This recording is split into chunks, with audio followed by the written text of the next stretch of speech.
بسم اللہ الرحمن الرحیم۔ ابتدا ہے رب ذوالجلال والاکرام کے بابرکت نام سے جو بڑا مہربان اور نہایت رحم کرنے والا ہے۔ اسلامی سال یعنی قمری سال یعنی سن ہجری کا پہلا مہینہ محرم الحرام کا بابرکت مقدس مہینہ ہے۔ محرم الحرام سے ماخوذ ہے جس کے معنی عزت و احترام کے ہیں۔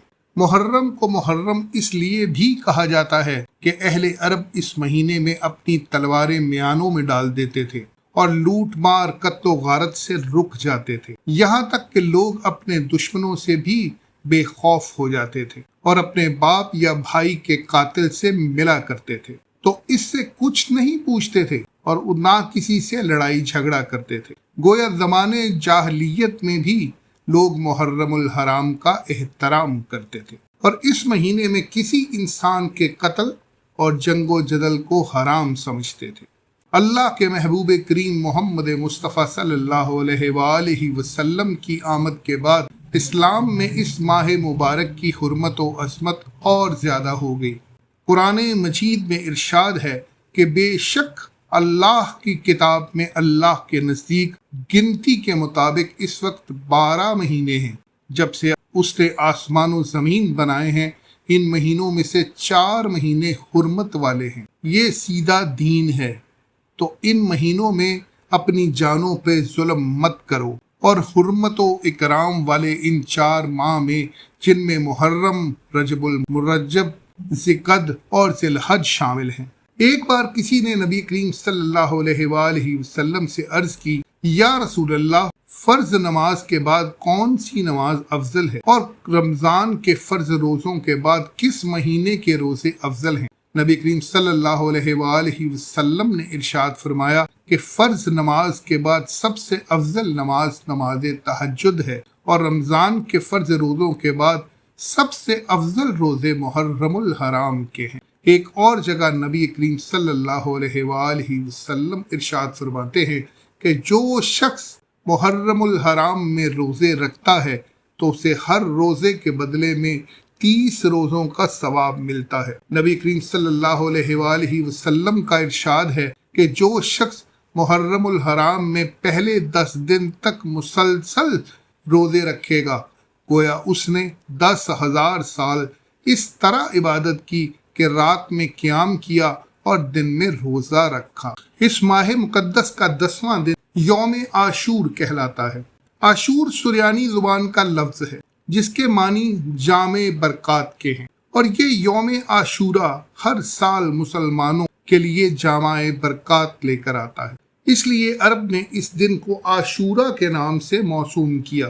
علماء کا کہنا ہے کہ اللہ نے اس دن کو لوح قلم، جنت، حضرت آدم علیہ السلام، اما حوا، زمین و آسمان اور ارواح کو پیدا کیا۔ اسی دن حضرت ابراہیم علیہ السلام کی ولادت ہوئی۔ اسی دن کو ان کو آگ میں پھینکا گیا اور اسی دن آگ گلزار بن گئی۔ اسی دن اللہ نے بنی اسرائیل کو فرعون کی ظلم سے نجات دلائی۔ یہی وہ دن ہے جس میں حضرت نوح علیہ السلام کی کشتی جودی پہاڑ پر رکی۔ اسی دن حضرت سلیمان علیہ السلام کو اللہ نے ملک عظیم عطا فرمایا۔ اسی دن حضرت یونس علیہ السلام مچھلی کے پیٹ سے باہر آئے اور ان کی توبہ قبول ہوئی۔ اسی دن حضرت یعقوب علیہ السلام کی بینائی لوٹائی گئی۔ اسی دن حضرت یوسف علیہ السلام گہرے کنویں سے باہر نکالے گئے۔ اسی دن حضرت ایوب علیہ السلام کو بیماری سے شفا ملی۔ اس زمین پر آسمان سے پہلی بارش اسی عاشورہ کے دن ہوئی اور اسی دن نواسائے رسول، جگر گوشائے بطول، سیدنا حضرت امام حسین رضی اللہ تعالی عنہ اور ان کے گھرانے کے کربلا کے تپتے ہوئے صحرا میں شہادت ہوئی۔ خاندان رسول صلی اللہ علیہ وآلہ وسلم نے اپنی مقدس جانوں کا نذرانہ دے کر سجدہ اور دین اسلام کو بچایا۔ محبوب خدا کے پیارے اہل بیت اطہار نے ظلم برداشت کی، تیر کھائے، مگر ہر قدم پر صبر و استقلال کی عظیم اور جلیل القدر مثال نظر آئے۔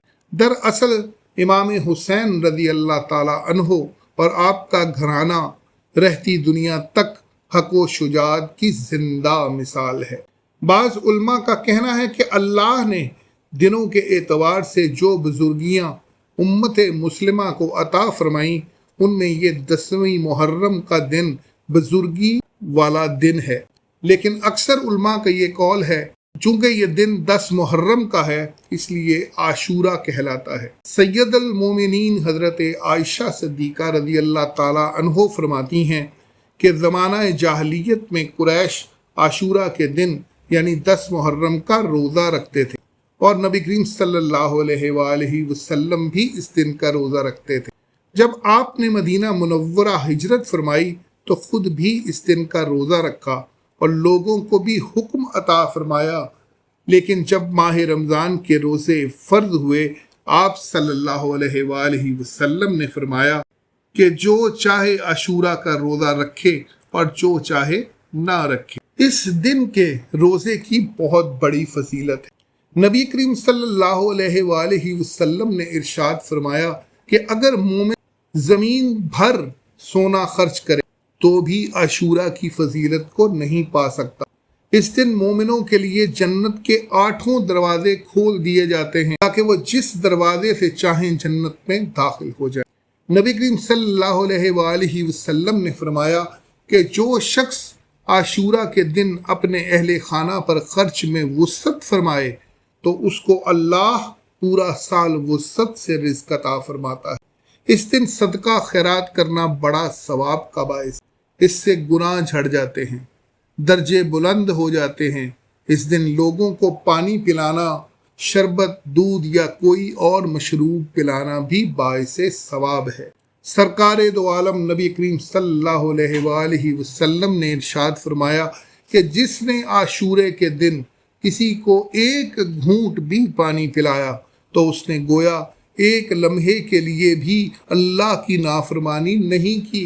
نبی کریم صلی اللہ علیہ وآلہ وسلم نے فرمایا جس نے عاشورہ کے روز کسی بیمار کی تیمارداری کی گویا اس نے پوری اولاد آدم کی تیمارداری کی۔ صدق اللہ العظیم۔ میرا چینل سبسکرائب کرنا، لائک کرنا مت بھولیے۔